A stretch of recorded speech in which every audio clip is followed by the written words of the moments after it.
Assalamualaikum warahmatullahi wabarakatuh. Mari kita dengarkan penjelasan dari tokoh Papua. Selamat siang, salam sejahtera bagi kita semuanya. Teman-teman wartawan yang saya hormati.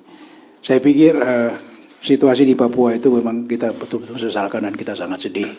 Kenapa hal ini terjadi? Dan terus terang aja kita melihat bahwa apa yang dilakukan Presiden Jokowi selama ini itu betul-betul fokus untuk Papua seperti apa yang dikatakan Menko tadi. Dan saya bisa merasakan itu. Kenapa? Saya mengikuti jadi menteri itu sejak Gus Dur, gubernur sejak Pak Habibie, sampai dengan Pak SBY terakhir. 3 kali jadi menteri. Saya tahu betul bagaimana langkah-langkah yang dilakukan terhadap Papua dalam konteks pembangunannya. Jadi saya pikir pada periode Pak Jokowi ini banyak sekali kemajuan yang dilakukan. Namun memang ada hal-hal kecil yang belum tersentuh. Dan itu kita akui. Sebagai pemerintah itu diakui bahwa itu akan kita terus bertahap secara menyempurnakan. Memang jadi masalah manakala ada isu-isu yang tidak benar diangkat menjadi pemicu. Akhirnya situasi kayak begini, tegang dan sebagainya. Dan ini kita sesalkan.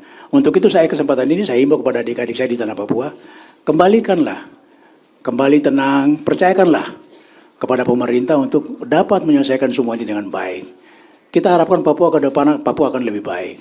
Tapi tidak bisa kita bangun dengan cara-cara seperti apa yang dilakukan sekarang ini, dengan cara-cara anarkis dan sebagainya, merusak. Itu kesian juga, karena yang menderita juga Pak Edian, ya rakyat sendiri. Itu. Jadi banyak yang contoh-contoh saya katakan juga kepada mereka bahwa misalnya orang selama ini melihat bahwa bendera itu bendera negara, bukan bendera negara itu. Saya sekali-kali katakan bukan bendera negara itu. Itu adalah bendera yang Belanda sebutkan itu landflag. Landflag itu bendera budaya, bendera tanah. Lagu kebangsaan itu namanya Volkslied, lagu rakyat. Mana ada Belanda mau bikin Papua merdeka itu? Itu mimpi itu. Dia jadikan Papua sebagai provinsi di seberang lautan? Iya.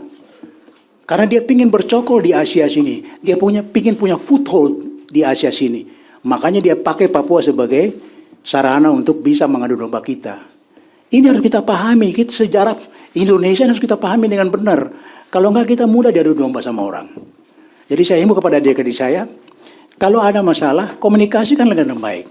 Kami kakak senior ini akan selalu membantu, membimbing ke arah yang benar, karena kita yakin bahwa manakala kita membangun ini lebih baik, dalam konteks keberagaman budaya yang bagus, saling merangkul, mulai dari Merauke sampai di Aceh, dan sebagainya sebagai putra bangsa yang baik, saya yakin negeri ini akan makmur. Dan kita harus tahu bahwa kalau Indonesia ini makmur dan bersatu kuat, negara-negara tetangga itu pasti takut dan mereka akan berusaha supaya kita pecah belah. Ini yang harus kita hati-hati dan harus kita waspadai. Ya. Karena makin global ke depan ini, kepentingan-kepentingan di Asia ini akan banyak dan Indonesia akan dipecah-pecah manakala kita tidak utuh, manakala kita tidak saling merangkul. Jadi saya katakan sekali lagi, jangan karena masalah-masalah kecil kita terpicu. Ini sangat menyakitkan, sangat sedih. Ya. Kita harus bangun kembali, tenang, kita duduk baik-baik, kita bicara supaya bagaimana ke depan pemerintah akan lebih perhatian seperti apa yang dikatakan Pak Menko tadi untuk membangun ke depan lebih baik. Memang kita harus cari solusi bersama-sama. Tidak semudah membalik tangan memang, tapi ada upaya untuk memperbaiki. Ya, saya pikir itu Pak. Jangan lupa subscribe ya.